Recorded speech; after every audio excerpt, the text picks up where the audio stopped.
Assalamualaikum warahmatullahi wabarakatuh.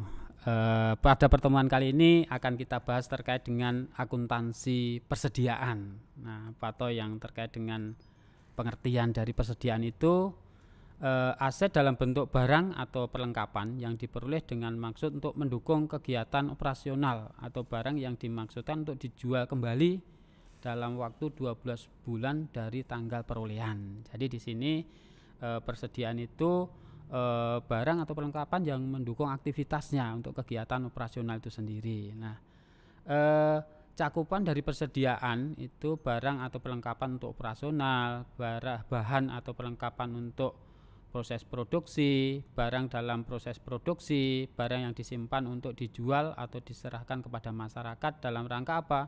Untuk kegiatan pemerintahan. Itu terkait dengan cakupannya. Contoh dari persediaan mungkin banyak sekali ya, dilihat dari aktivitas operasional perusahaan itu sendiri. Jadi untuk menentukan contoh di sini ada barang konsumsi, amunisi, bahan dalam pemeliharaan, suku cadang, persediaan untuk tujuan strategis, barang dalam proses atau setengah jadi. Nah, di sini contoh dari persediaan. Nah, jenis dari persediaan itu bisa kita bedakan dari usaha perusahaan itu sendiri. Ada perusahaan dagang di mana persediaan bertujuan berupa apa? Barang yang dibeli dengan tujuan untuk dijual. Kalau perusahaan itu perusahaan manufaktur, maka bahan baku, barang penolong, barang dalam proses, barang jadi, dan produk selesai. Nah, itu yang terkait dengan jenis persediaannya. Nah, bagaimana nantinya di dalam akuntansi persediaan akan pengakuan persediaan. Nah, persediaan ini diakui pada saat diterimakan atau hak kepemilikan atau penguasaannya berpindah. Nah, ini akan diakui oleh perusahaan ketika apa? Barang itu diterima atau kepemilikan pindah tangan. Nah, di mana di dalam persediaan itu ada harga pokok persediaan.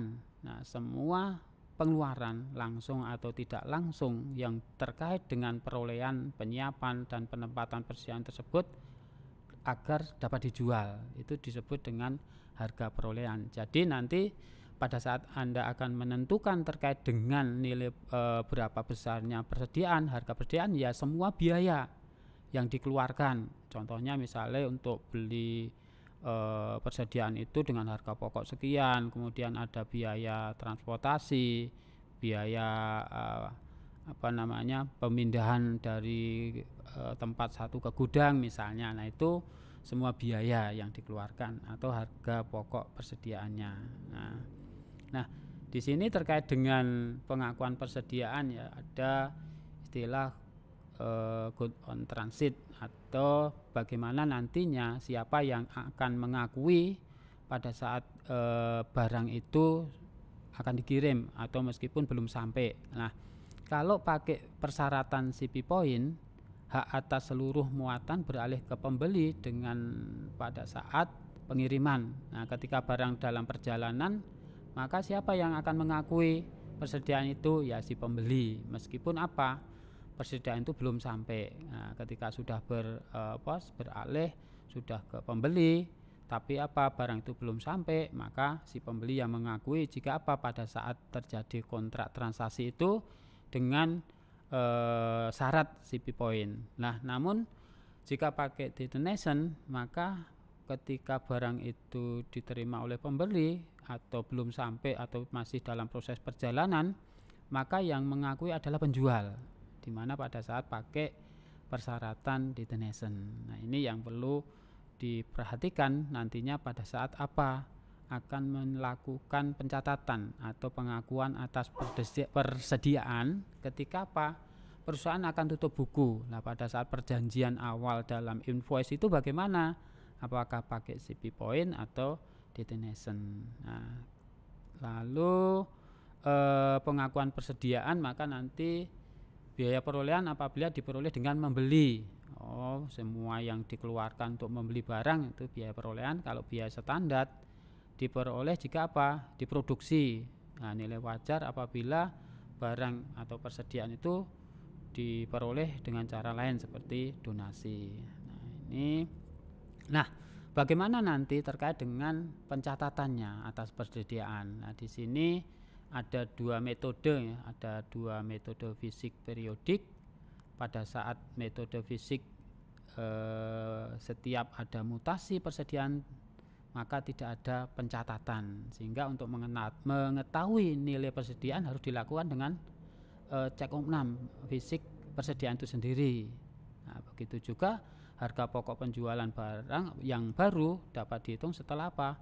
Persediaan itu selesai dihitung. Nah, sehingga pada saat fisik periodik ini ya ketika apa akan melakukan cek umum atau penghitungan fisik di persediaan itu sendiri. Nah, metode kedua yaitu buku perpektual, di mana setiap mutasi barang atau persediaan selalu dilakukan pencatatan. Nah, sehingga perlu dibuat buku ini ya, buku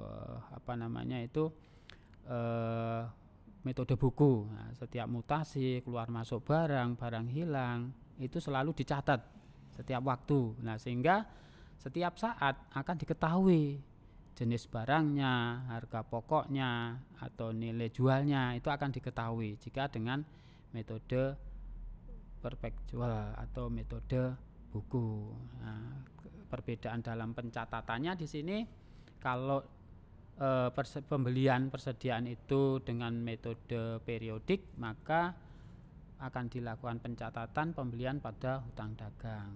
Kalau dengan perpektual ya persediaan pada hutang dagang. Ini yang membedakan pencatatannya. Nah, sehingga nanti bagaimana pada saat membeli, menjual, nah, bedanya ya antara pencatatan fisik maupun periodik. Nah, dalam penentuan ya, dalam metode penentuan harga pokok atas persediaan itu ada beberapa metode ya, ada metode identifikasi khusus, metode FIFO, metode LIFO, metode rata-rata, metode love of cost of market, metode taksiran. Nah, itu biasanya untuk retail ya, untuk terkait dengan metode ini. Nah, meskipun secara pernah Anda peroleh di semester 2 atau di semester 1 ya terkait dengan metode ini. Nah, yang penting di sini bagaimana nantinya perusahaan akan mengimplementasikan atau mempraktekkan terkait dengan metode ini. Nah, kalau identifikasi khusus itu biasanya untuk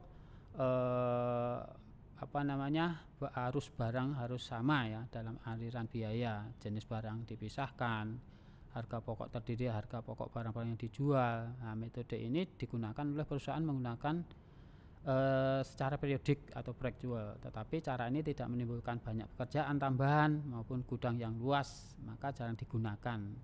Nah, biasanya apa? Metode identifikasi khusus ini diterapkan untuk perusahaan yang menjual produknya atau persediaannya dengan harga mahal, jumlah dan jenisnya terbatas. Nah, ini misalnya ada contoh simulasi seperti ini. Metode identifikasi khusus di mana membeli mobil jenis A dengan harga 40 juta, mobil B 450 juta, mobil C 180 juta, misalnya dalam jutaan ya, ini kemudian menjual mobil jenis A nya 45 juta. Nah, maka bagaimana nanti akan melakukan pencatatan?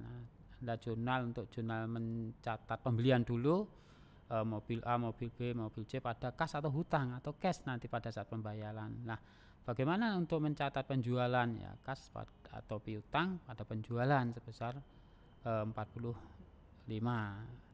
di mana jenis yang dijual adalah produk A. Nah, sehingga untuk menentukan persediaan akhir maka akan yang belum terjual, mobil B, mobil C, dan dengan daya beli berapa. Nah, itu yang diperhitungkan. Nah, terkait dengan FIFO LIFO baik itu perpektual maupun fisik periodik nantinya akan kita diskusikan aja pada saat kita ketemu di offline maupun online lewat Google Classroom. Karena apa? Karena memang pada saat penentuan FIFO LIFO rata-rata itu pernah dibahas di pengantar 1 maupun di pengantar 2 ya, sehingga tidak perlu saya sampaikan secara mendetail. Yang terkait dengan persediaan ini bagaimana nanti akan mengakui, ya perusahaan akan mengakui apakah nantinya dengan metode yang dipakai penentuannya, apakah fisik periodik, apa perpetual buku. Nah itu tergantung nanti pada saat dipraktekkan di lapangan. Ya saya kira untuk akuntansi perdesaan yang pokok di sana, ya, yang pokok di sana pengakuannya, ya, sehingga Anda harus tahu dulu terkait dengan pada saat terjadi kontrak transaksi, ya, apakah dengan sisi poin atau destination. Nah, sehingga pada akhir periode siapa yang akan mengakui terkait dengan persediaan itu sendiri. Saya kira ini terkait dengan akuntansi persediaan. Untuk lebih jauh atau lebih mendetailnya nanti kita bahas atau kita ketemu di offline maupun online-nya. Terima kasih atas perhatiannya. Assalamualaikum warahmatullahi wabarakatuh.